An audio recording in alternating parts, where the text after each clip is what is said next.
ಅದು ಎಷ್ಟು ಕಿಲೋಮೀಟ್ರ್ ಬಿಡಿ? ಹಾಂ ಸರ್, ಕಿಲೋಮೀಟ್ರ್ ಆಗಿ 15 ವರ್ಷ ಆಗಿರ್ಬೋದು. ಎಷ್ಟು ಕಿಲೋಮೀಟ್ರ್ ಹೋಗ್ಬೇಕು ಅಂದಾಜು ಒಂದು?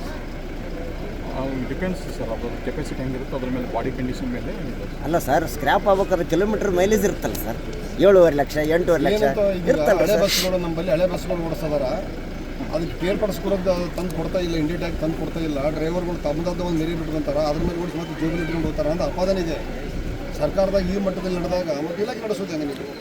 ಭಾಳ ಡಕೋಟ ಬಸ್ ಇದೆ ಸರ್ ನಮ್ಮ ಡಿಪೋದಲ್ಲಿ. ಜೇಬಿಲಿ ಇಟ್ಕೊಂಡು ಹೋಗೋದು ನೆರೆ ಕೊಡಿಸೋಕ್ಕಾಗಲ್ವ? ಅಷ್ಟು ಪೂರ ಬಡ್ತಾನ ಇಲಾಖೆಗೆ ಆ ಟೈಪ್ ಇಲ್ಲ. ಮತ್ತೆ ಎಲ್ಲರೂ ಹೇಳ್ತಿದಾರೆ ಇಲ್ಲಿ ಸರ್, ಲಿಂಗ್ಸೂರಿನಲ್ಲಿ 10 ಉದಾಹರಣೆಗಳು ಕೊಡ್ತೀನಿ ಸರ್. ಲಿಂಗ್ಸೂರಲ್ಲಿ ಕೆಟ್ಟಿರ್ತಕ್ಕಂಥ ಗಾಡಿಗಳನ್ನು ನಾನು ಫೋಟೋಸ್ ತೆಗೆದೀನಿ, ಸುದ್ದಿನೂ ಬರ್ದೀನಿ.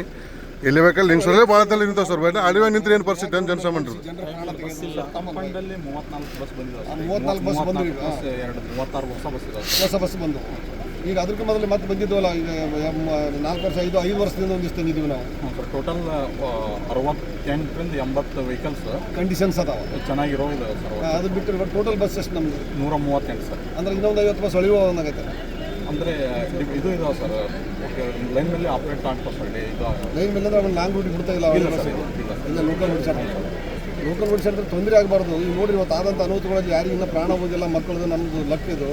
ಅಕಸ್ಮಾತ್ ಮಕ್ಕಳು ಪ್ರಾಣ ಹೋಗಿದ್ರೆ ಏನು ಮಾಡ್ಬೇಕು? 70-80 ಮಂದಿ ತುಂಬಂಥ ಬಸ್ಗಳಲ್ಲಿ ಒಂದು 2 ಬಸ್ ಬಿಡ್ರಿ, ಆ ಬಸ್ ಒಂದೇ ಯಾಕೆ ಇದು ಮಾಡ್ತೀರಿ?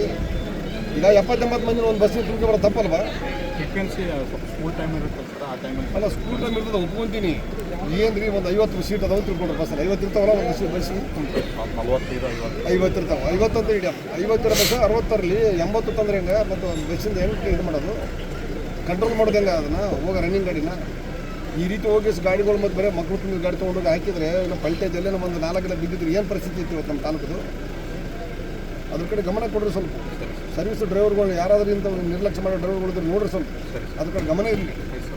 ಯಾಕಂದ್ರೆ ತಪ್ಪಾಗುತ್ತೆ. ಈಗ ಇವತ್ತು ಏನೂ ಆಗಿಲ್ಲ ಅನ್ನೋದು ಒಂದು ಅಷ್ಟೇ ಖುಷಿ ಪಡ್ತಕ್ಕಂಥ. ನಾವು ಬಸ್ ಬಿದ್ದರೂ ನಮ್ಮ ಮಕ್ಕಳಿಗೆ ಏನಾಗಿಲ್ಲ ಅಂತಕ್ಕಂಥ ಸಣ್ಣ ಪುಟ್ಟ ಗಾಯ ಆದಾಗ ಇವತ್ತು ಡಾಕ್ಟ್ರ್ ರಿಪೋರ್ಟ್ ಕೊಟ್ಟರು ಸ್ವಲ್ಪ ಖುಷಿ ಅನಿಸ್ತು. ಅಕಸ್ಮಾತ್ ಹೆಚ್ಚು ಕಮ್ಮಿ ಆದ್ರೆ ಏನು ಮಾಡೋದು ಮ್ಯಾನೇಜರ್ ಅವರೇ? ಆಗ್ಲಾರ್ದಾಗ ನೋಡ್ಕೊಡ್ರಿ. ಹಳೆ ಬಸ್ಗಳು ಯಾವನಿದ್ರೆ ಸ್ಕ್ರಾಪಿಗೆ ರೆಕಮೆಂಡ್ ಮಾಡಿಬಿಡ್ರಿ, ಇಟ್ಕೊಬೇಡ್ರಿ. ಜನರ ಪ್ರಾಣ ಮಾಡ್ತಾರ್ರಿ ಅವನ. ಹಳೆ ಬಸ್ಗಳಿಂದ ರೆಕಮೆಂಡ್ ಮಾಡಿಬಿಡ್ರಿ, ಇಟ್ಕೊಬೇಡ್ರಿ ಅವನ. ಸುಮ್ಮನೆ ಅವ್ರಿಗೆ ಏನಾದರೂ ನೀವು ರಿಪೇರಿ ಮಾಡ್ಕೊಂಡು ಹೋಗೋದ್ರಿಂದ ಯಾವುದು ಸುದ್ದ ಆಗಲ್ಲ. ಡ್ರೈವರ್ಗಳಿಗೂ ತೊಂದರೆ, ಕಂಡಕ್ಟರ್ಗಳಿಗೂ ತೊಂದರೆ. ಅವ್ರು ಇರತಕ್ಕಂಥವ್ರು ನೀವು ಜೋರು ಮಾಡ್ತೀರಿ, ಬಸ್ ಕೊಡಿದ್ಮೇಲೆ ಅವ್ರು ಬೆಳಲೇಬೇಕು. ಆಗಲ್ಲ ಅಂದ್ರೆ ರೇಟಿಂದ ಲೆಟರ್ ಕೊಡು ಅಂತ ಕೇಳ್ತೀರಿ ನೀವು. ಇವೆಲ್ಲ ತಪ್ಪಲ್ವಾ? ಅಲ್ಲ, ಡ್ರೈವರ್ಗಳು ಅಂತೆಲ್ಲ ರಿಪೇರಿ ನಿಮ್ಗೆ ಕಂಪ್ಲೇಂಟ್ ಮಾಡ್ತಾರೆ. ಏನ್ರಿ ಇಲ್ಲ ಹಳಿ ಬಸ್ ಆಗಿದೆ ಸರ್, ಇದು ಬೇಡ ಓಡಿಸೋಕ್ಕಾಗಲ್ಲ ಅಂದರೆ ಯಾವಾಗಲ್ಲ ಅಂದ್ರೆ ಬರೆದು ಕೊಟ್ಟು ಅಂತ ನಾನು ಕೇಳಿದ್ದೀನಿ. ನಮ್ಗೆ ಹೇಳ್ಯಾರ ಡ್ರೈವರ್ಗಳು, ಇದು ಆಗಬಲ್ಲ ಅರ್ಧಂಗೆ ನೋಡ್ಕೊಡ್ರಿ, ಕಂಡೀಷನ್ಸ್ ಓಡಿಸ್ರಿ. ರಾವ್ನವ್ರೆ ಯಾವ್ದು ಇದು ಮಾಡ್ಕೊಂಡು ಹೋಗ್ಬೇಡಿ ಸರ್. ನಿಮ್ಮ ಅನ್ನೋದನ್ನೊಳಗೆ RO ಪ್ಲಾಂಟ್ ಬಸ್ ಸ್ಟ್ಯಾಂಡ್ನೊಳಗೆ ಈಗಾಗಲೇ 4 ತಿಂಗಳಾಗಕ್ಕೆ ಬಂತ್ರಿ. ಇದುವರೆಗೂ ಅದು ಮುಂದೆ ಇದಾಗಿಲ್ಲ. ಇದು ಆಗಿದೆ ಸರ್, ಇನ್ಸ್ಟಾಲ್ಮೆಂಟ್ ಮಾಡಿ ರನ್ನಿಂಗ್ ಮಾಡಿದ್ವಿ ಸರ್. ಅದೆಲ್ಲ ಬೇಡಿಕೆ ಇತ್ತು ಅವ್ರದ್ದು, ಅದಕ್ಕೆ ಹಾಕಿರಲ್ಲ. ಆಯ್ತು, ರನ್ನಿಂಗ್ ಮಾಡ್ತೀವಿ.